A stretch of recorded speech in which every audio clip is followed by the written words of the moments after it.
Alright, so this is Ford Ranger 2007 4.0 V6, and it's pretty hard to find information about this engine, actually, about certain repairs, so I figured I'd make this video to share a little bit of what I've been working on. So obviously you got the 3 spark plugs on the driver's side, 4, 5, and 6 cylinders.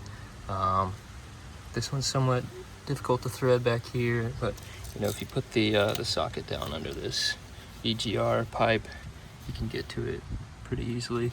This one right here is no problem, but anyway, you just want to make sure you're lining up the correct plugs with the pack numbers. This can be a little confusing. And then down here, you pretty much just want to do the same thing. You want to stick your hand through here, and you may have to wiggle your extension in a certain way to get it to crank. But anyway, so the real purpose of this video is because I haven't been able to figure out how to get the 1, 2, and 3 cylinders changed. It's hard to even get a video in here, actually.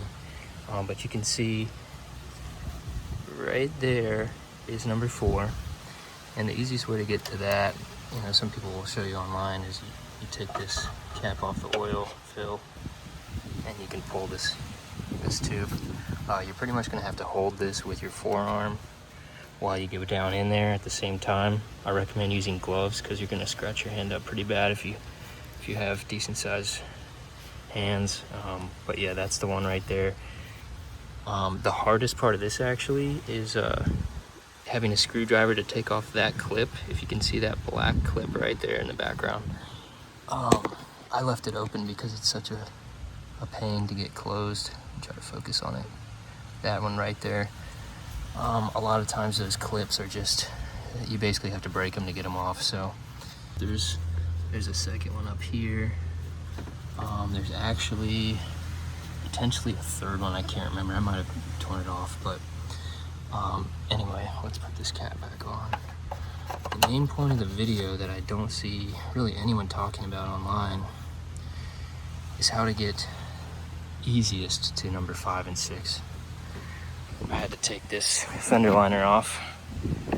You're going to need a 5.5 mil socket or a 7/32. You're going to need a 10 mil and an 8 mil.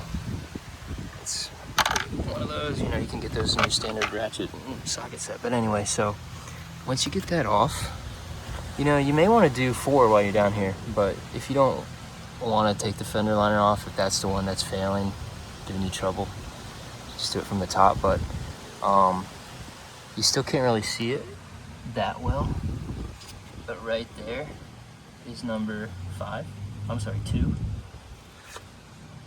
and right there is number 3. So your easiest way to get in here is to take the fender liner off, and then you can get right up to it. You're gonna have a little bit of trouble with any sort of extension. You should be okay. I'm about to try it now and let you know, honestly. Same thing right there. So we'll see. But hell, it's basically impossible to do from the top. And a lot of people said you gotta take the tire off, but you really don't have to. So I tried taking the fender liner off, and these are 15-inch rims, stock rims, so good luck. Alright, so I actually had to come back the next day because I needed a shorter joint on the 5/8 socket for these spark plugs.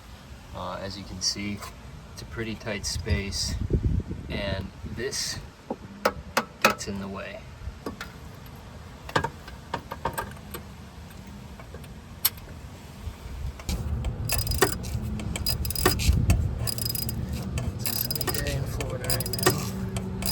Relative to the rest of the country, it's still on the high 60s. Alright, nice view. Now same deal, it's actually a little bit easier going back in. Now you can see where you're trying to get to. You really just get it right up in there. It's a little tricky because the joint wants to slip downwards, but nowhere else to go. And make sure it smoothly goes in, because you don't want to have to force it in as if it's not on thread. So you can see how this joint keeps flopping down like that. You want to make sure it stays up as much as possible. This is the angle you're going to want to get. You have to get your hand up in here and get the socket wrench just like that. And then you're probably going to have to use leverage on this pipe here. Maybe not. I've been doing it with my wrist, but it just depends how strong your wrists are, I guess. But you can just get it basically one pop at a time. All right, we're going a little easier now.